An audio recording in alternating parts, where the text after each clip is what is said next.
Hey, hit it, let's go. This speech is my recital. I think it's very vital to rock around. That's right. On time. It's tricky. Here we go. It's tricky to rock around, to rock around. That's right. On time. It's tricky. It's tricky. Hello guys, JK Fitness 151 here, and today we are going to be doing part 2 of training methods to help you progress at the gym. Now, if you've watched the first one, then brilliant. That's exactly why you'd want to watch the second one for. And I hope it's really been informative for you, and I hope this whole page has done that for you as well. Now, yeah, we'll just crack on with it. Don't know what I was going to say there, but yeah, we'll just crack on. So, let's get on with the video then. Alright, so we're going to start off with trisets, then we're going to go into giant sets, and then we're going to finish off with the matrix. Simply because we kind of get the concept of what a triset is and what a superset is. Not a superset, I don't know why I get these mixed up. Superset is 2 or more, triset is 3 or more, and a giant set is 4 or more. Right, so I need to remember that, never mind you. Okay, so we've already covered the first 3. Now we have the trisets, and we have the giant sets, and then finally we have the matrix system. Or matrix system, matrix method, whatever you want to call it, 21s if you want to call it that. It's a bit of a weird one to sort of get the name for.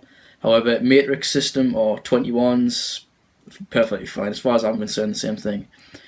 Right, so a triset. Now a triset is using three exercises or more of sort of working the same muscle group. So if you wanted to, you could work your chest, do 3 different exercises for your chest. But remember, there is no rest in between. So you do, say, a dumbbell fly, then you go on to, say, a dumbbell press, and then you do some chest dips. If you do them 3, you want to do the first exercise that you've just done, then the second one, then the third, then rest. Okay, so there's no rest in between the 3. So that's how you'd go about doing that. Obviously, if there's more to be doing, it's more. You'd think more of a giant set, because obviously tricep is more like 3 or more. But obviously, with it being called myself, I would just say we'll just do 3, because obviously with tri, you think 3, like a tricycle, 3 wheels. So, or a triangle, 3 sides, little stuff like that. But if you wanted to do, say, like just 2, I would go for a superset, just doing 2. And if you want to do a giant set, I would just say, well, obviously that's your 4 or more. So that's how I'd look at that. But it's a high intensity exercise. It's for people that have trained before, or they're at a process in training where they're not at the beginning, but they're not at the end, but they're looking for a little bit in between to progress them, to get them to push further. Okay, so if you just start at the gym, I wouldn't recommend doing this whatsoever, simply because of the fact you won't be used to it, and the risk of injury is very high. Because it's basically fatiguing your muscles. These types of things, they're fatiguing your muscles, but most of them are targeting muscles or muscle groups specifically to do that. So again, I would not recommend doing this if you just start the gym. This needs to be something that, say, you've been at the gym a few months, or maybe even a month and a half to 2 months, that type of thing. So you've got the grips. You've had that time for a back off phase as well, and you are looking to progress. So that would be one way to progress. All these methods here are ways you can progress your training, but it's got to be at the right time. It can't be just when you've started, but it needs to be at a time when you feel like you aren't really progressing any further, and you feel like you need to change it up, which eventually that will happen. And that's what these videos are for, this part 1 and 2. So moving on from the triset, we're going to go into a giant set. Now, a giant set, like I've already stated, is 4 or more. And like I say, it can be done again. You can use all the same muscles again. When I'm doing the triset, for example, I do chest, shoulders, and triceps when I do that. That's just how I do it, and then I use different methods for different things. But these methods, don't use them for every single exercise you're going to do, because that will really like mess your whole training up, because your muscles will be that fatigued. You're most likely not going to be able to finish off a full training session at the gym, and that's not what we want. We don't want that. We want you to be able to get that full session maxed out. But this is something to do for like 1 or 2 different exercises. So you could most likely get away with doing a giant set and a tri set at different times in one workout. However, make sure you don't just base your workout on like putting everything into one, because that's not the best way to go about it.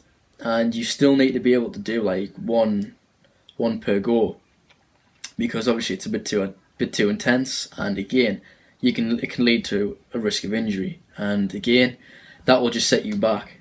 And if you get injured by doing something basic, think of it like when you're doing your mock exams and you make them simple little mistakes and they drop you the marks from getting the pass in your mock, and that's exactly what you do them for. This is kind of what this is. It's the little mistakes that will make you remain stagnant or will make you regress, simply because of the fact it's just a little thing that you're not doing right. And that's a big thing that you see with a lot of people. So yeah, giant sets, 4 or more exercises, and you can use anything. You literally can use like anything. You can keep it fixed, like say if you just want to do your legs, do giant set for your legs if it's leg day. But make sure if you're doing more exercises that you are obviously not like using all of these advanced methods, because that will and most likely will lead to an injury, and that's not what I want. That's not what I would want as a trainer, and it's not the advice I'd give to you. If you want to go and do that, that is by all means up to you. However, I don't condone that in any way, shape or form, and I would not recommend that. But if you feel like you want to do that, then that risk is in your hands and it is your choice. So when I go to the gym and I do a giant set, I do it with core stability. So I do 4 different core exercises. Sometimes I don't just do core exercises. Sometimes I'll just do like a few sit-ups, etc., etc. But when I go there, what I mainly do is stability, or I mainly try to enhance that. So I'll do things like I'll do a football where you work your multifidus. So if you're on the football, you're balancing and you're sort of moving your sides like that while you're on the football. That is really good. That helps with your balance as well, because obviously it's an unsteady ground. There's a lot of things you can use the football with, and I will most likely be getting myself a football, and I will show you exactly what sort of exercise you can do on a football, because this will help you advance as well. So that'll be a little later stage. However, sticking back to to what I do, after that I will do a plank. So I'll do a plank for a minute. I'll also use an ab roller as well, or an ab wheel, whichever one you want to know, or whichever one you know it by. I've got a video for an ab roller as well if you're not sure what one is. That's good as well. Also I do, what was it I do? Yeah, I do dorsal raises as well to help with my lower back. Because I find that to be really helpful, and obviously it is part of my training to work, obviously to balance it out as well. If I'm going to work core and abs, I need to be able to work my back. So it adds a little bit of balancing as well. So that is what a giant set is, and again, it's basically the best way to think of the 3, because obviously there's 3. There's the super, the tri, and the giant. So the super set is what you would say 2 or more. Okay, a tri set is 3 or more, and a giant set is 4 or more. So if you want to do just 2 exercises, then it's a super set. If you want to do 3 or more, or just 3, it's a tri set. Obviously if you're going to go further than that, and I believe a giant set can be up to 10 different exercises in one. However, I don't really think you'd want to do 10 exercises in one, because that is a real big thing to do.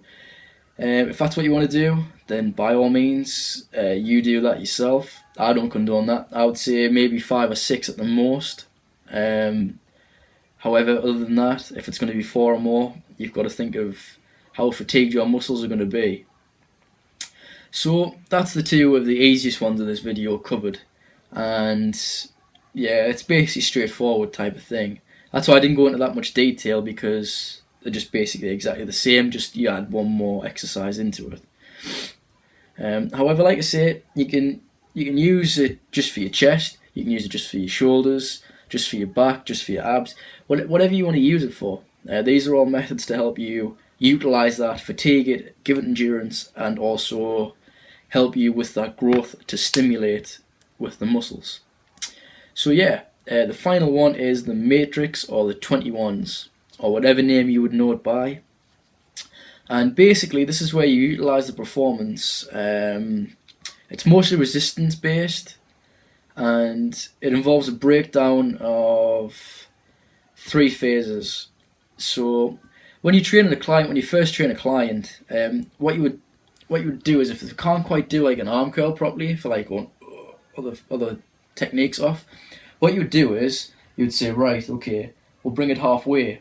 So what you do is you bring it to a 90-degree angle, like this. Obviously you hold it there, and you say, right, back down, and you'll do 7 of them, because obviously if it's 21 you want to do 7. So you do 7 of them like this. Then you'll do 7 where it's just like that, bringing it down again, so 7 like that, and then after that you'll do 7 full ones. However, with that phase, it's not just for, like, say if you're training a new client. With that phase, what you're doing is basically you are breaking it down. So you are doing the full exercise with no break, and then after that you do the break, like you have that rest. So it helps with conditioning, it helps with obviously technique. It's not really something you would do with a press up, unless, say, this is your first ever going into a proper press up. You could use this for a proper press up. But matrix or partial reps, or 21s, it's not necessarily progression as such. However, it is a training tool to help you out. Other than that, it will help with endurance, and it will help with your conditioning of your muscles because of what the actions are. So, like I was just demonstrating before, because obviously it's a bit of a, like, what do you mean you go halfway and then you go full? That was the explanation. So obviously the first 7, will be like bringing it halfway, and then the second 7 will be bringing it from this angle, and then obviously the third set of 7 is the full ones like this. So obviously, if you do that, I would recommend just doing 1 set, because obviously it's like, well, yeah, because basically you're doing 21 reps in 1 set, and it's more to basically help the client understand whereabouts they need to be. And also, if you're a beginner at the gym, that's a good place to start. I think this is the only one I'd recommend you could do if you are a beginner. So you basically you are sort of isolating the movement, but you're breaking it down into smaller sections. So for them bigger and harder types of training or types of exercise, this would be good to do, simply to help you out, because it breaks it down, and it's a very good training tool and technique for if you are a beginner, or if you're see with a mate, you go to the gym with a friend. That's a good thing to do, especially if you're both trying out a new exercise you've not done before. I would recommend asking help, obviously. I'd recommend going to see somebody at the gym office or a trainer or anybody who's around, and ask their feedback and ask them exactly, how do you do this exercise? And I'm pretty sure they would help you out, no problem. If you've got nothing else going on, obviously if you've got a client, they can't. However, that is the 3 different types of training. So we've got the tri set, we've got the I keep getting them mixed up. They've got the giant set, and then we have the matrix, partial, or 21s. So, yeah, that is exactly what it says on the tin. This is part 2, and it's a little bit shorter than the first one. The first one needed to be a bit more detailed in terms of the exercise techniques. This one's more of a, reiteration or a repeat of different things, just obviously they're tailored in different ways. The partial one, I've actually got it written down. I've still got it in my manual, so that's what I'm going off. So obviously that is, that's all fresh.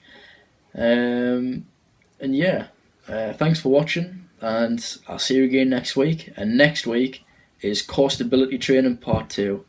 So I'm going to be offering, it's sort of a revised copy of what it's going to be, and I'm going to be offering a new type of service in that one. I'm going to be revisiting everything, and I'm going to have a go at giving you a couple more exercises to do to enhance that knowledge.